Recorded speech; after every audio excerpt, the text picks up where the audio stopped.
Hey guys, Moogle847 back again, and this time I decided I would go ahead and do a new movie review. Well, a newer movie anyway. I decided to go ahead and talk about The Hobbit, An Unexpected Journey. Now, the fun part is, I own the extended editions of these, which are much better in my opinion than what you had originally. Like for instance, one thing they've added to this movie is when you go through the or when the character or there's a section where the characters get captured by goblins, you actually have the Goblin King sing. Or while they're there in Rivendell at one point, you get one of the dwarves gets so tired of their fluty, flute and harp music that he stands up and actually sings a bar song in the middle of the whole thing. Believe me, this movie is so much fun. Now, I know a lot of you probably are wondering why I haven't started with Lord of the Rings, and that's because this is technically the first story. And, I mean, it's got a lot of great things, and they did get a few of their original actors back, mainly some of the characters that were older. Um, Although with this, you do get, at the very beginning, you do get a brief cameo by Elijah Wood playing Frodo Baggins. But you do have Ian Holm back to play old Bilbo, because the idea is that this is him starting to write his book, and so you actually get to see what the book was about, which is very nice. I like that. And you get this whole thing where, so you get, or you end up getting other characters like Gandalf being played by Sir Ian McKellen again. You've got oh shoot, his name suddenly escapes me. So is he on the back of this thing? I don't know, and I just realized my speakers are on. Oops. That does not say. Oh wait. Yeah, there we go. Hugo Weaving playing Elrond. Got Christopher Lee back as Saruman, which is very neat considering the fact that it's neat and sad at the same time because unfortunately we lost him here, uh, fairly recently, like a few months back. But let's see, you've also got Kate Blanchett playing, of course, playing. Why am I really bad with names suddenly? Galadriel, and it's they've got a lot of good a lot of good actors in there. But the choice that I found, or the choices that I found very interesting. My cat's running around like a chicken with her head off. Okay. Anyway, yeah, that was that nice little thumping noise. She just ran up the hallway and then back. Anyway, so like I was saying, what they end up doing with this is they tell the story of Bilbo, who's a nice hobbit who lives by himself in his little hobbit hole in Hobbiton. In the hobbit hole, I mean, I almost call my place here the Hobbit Hole because it's a basement apartment, but it's not a nasty, oozy, dirty little hole to live in. It's a nice, clean little place. Well, like I say clean, but you don't know about the floor sometimes. Anyway, but that's just me. But anyway, so Bilbo lives in his little Hobbit hole. He's completely happy, and suddenly Gandalf shows up and decides that he's going to recruit Bilbo for an adventure. And so after one night, when Bilbo is going up and making some food, suddenly he gets a knock on the door, and there's a dwarf. And the dwarf goes ahead and introduces himself. And then, as after this dwarf ends up eating pretty much Bilbo's dinner, you then have another knock, and then there's another dwarf, and it just keeps on going until you eventually have these dwarves just falling into his door, and you find that there are 13 dwarves. They are on a quest to go and rescue their homeland. And their homeland is this place called the Lonely Mountain, which, when you actually see the Tolkien map, it's that top right corner, or it's the mountain in the top right corner, all by its lonesome. And believe me, Tolkien wrote this. He originally wrote this to be kind of a kid's story, which is very evident, or fairly evident. This movie makes it a little less of that, but it definitely, as the journey goes on, gets darker, which is kind of nice. And they do have one brief cameo by a guy named Radagast the Brown, played by Sylvester McCoy, which was big news to me because, hey, we got the seventh Doctor from Doctor Who playing a wizard. That to me is awesome. I like that.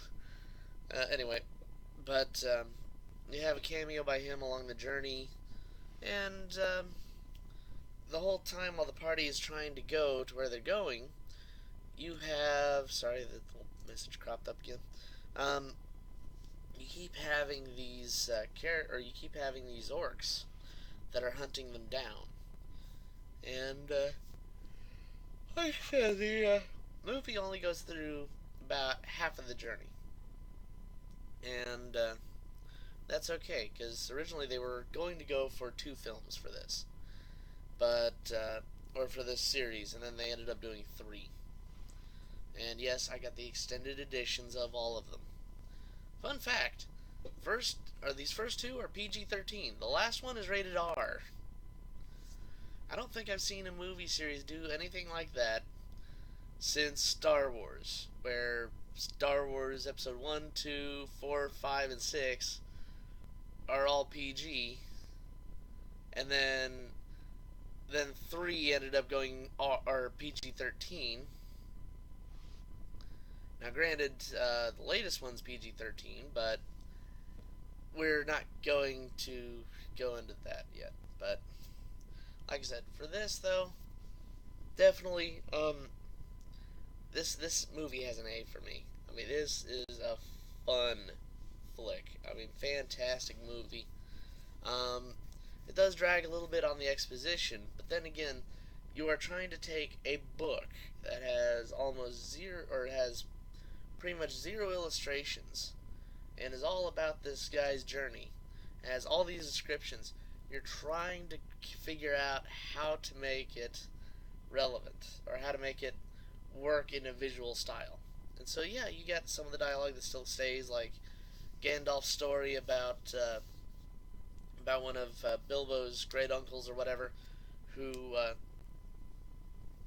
is supposed to be one of the biggest hobbits to live, that he could actually, or alive, that he could actually ride a horse, full-grown horse, because the hobbits are supposed to be about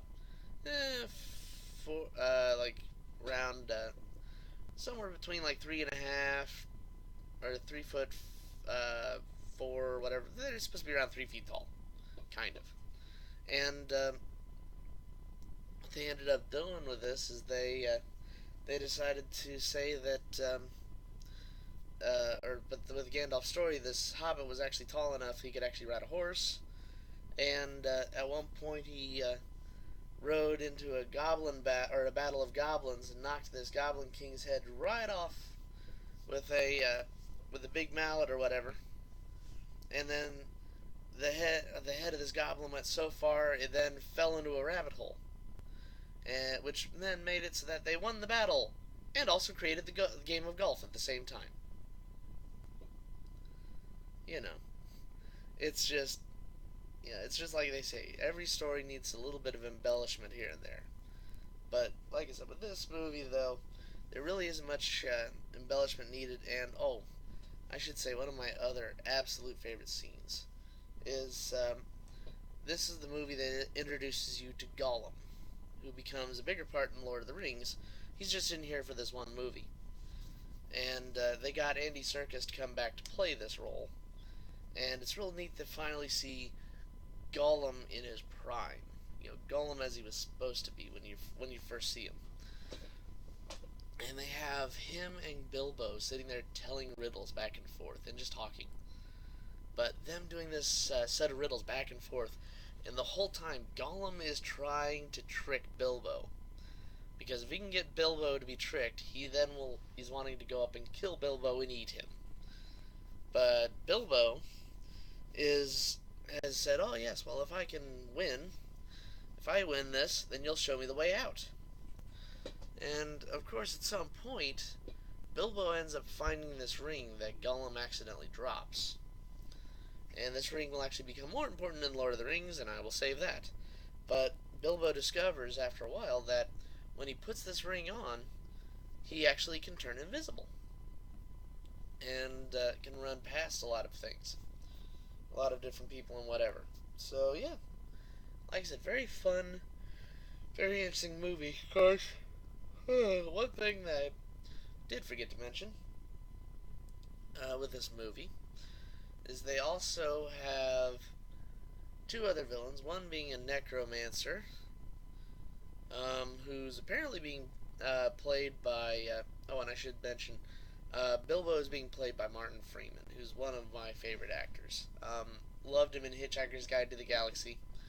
Love him in Sherlock as Dr. John Watson. And then here he's playing young Bilbo Baggins.